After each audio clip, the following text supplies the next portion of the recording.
Imaginez un Monopoly possédé par Seto Kaiba, un jeu de plateau maudit où chaque lancer de dés peut ruiner votre amitié et invoquer un dragon. Juste ça. Bienvenue dans Yu-Gi-Oh! Destiny Board Traveler, un spin-off GBA que personne ne comprend et pour cause, même les développeurs semblaient perdus, personne n'en parle à part moi sur YouTube français, alors abonne-toi à pouce bleu, et on a vu une vidéo sur Yu-Gi-Oh! Avec des dés, tu peux aller la voir juste après. Destiny Board Traveler est un ovni, un jeu de société avec des cartes, des monstres, mais pas vraiment de duel, oui. C'est comme si Yu-Gi-Oh! S'était craché dans un Mario Party sans mini-jeu, sans étoiles, mais avec des règles plus complexes qu'une notice de carte piège continue. On y incarne les grands classiques de la série, Yugi, Kaiba, Joey, Théa, chacun avec des capacités, genre Théa qui soigne les autres, très fidèle à l'animé. Le but, parcourir un plateau, capturer des cases, invoquer des monstres dessus pour les défendre, et contrôler un nombre défini de tuiles pour gagner. Mais tout ça, c'est sur le papier. Parce qu'en réalité, le jeu n'a aucun rythme.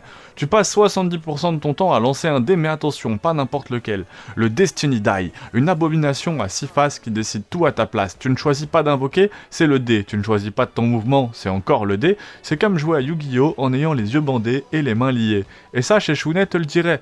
C'est pas du gameplay, c'est du chantage affectif avec Exodia. Les parties durent entre 30 et 45 minutes de hasard pur, et même contre l'IA qui semble toujours tomber sur la bonne face, comme par hasard Pegasus. Côté narration, y a rien, zéro scénario, pas même une fausse excuse de tournoi. Allez, tape-toi une partie de jeu de loi avec des cartes.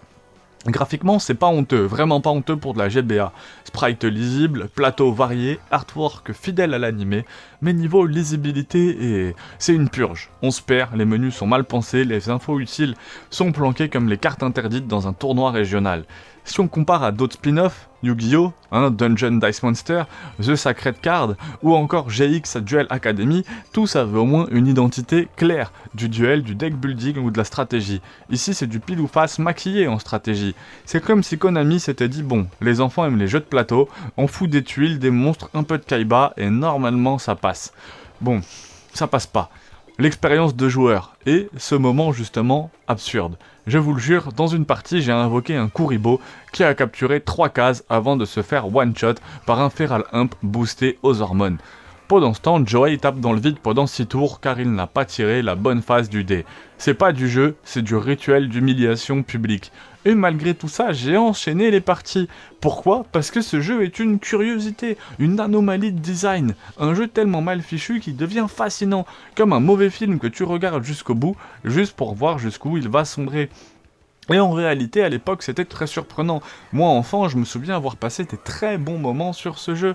Alors, j'ai pas dû y jouer non plus des milliers d'heures, mais j'ai dû passer 10 ou 15 heures très sympa. En tout cas, ça m'a vraiment bien fait passer le temps.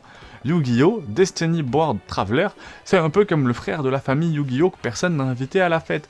Mais il est quand même venu en criant « Je suis un jeu vidéo ». À tester si vous êtes collectionneur, si vous aimez souffrir, ou si vous voulez pranker un pote, parce qu'en lui faisant croire que c'est comme Duel Link, mais sur GBA, sinon, fuyez.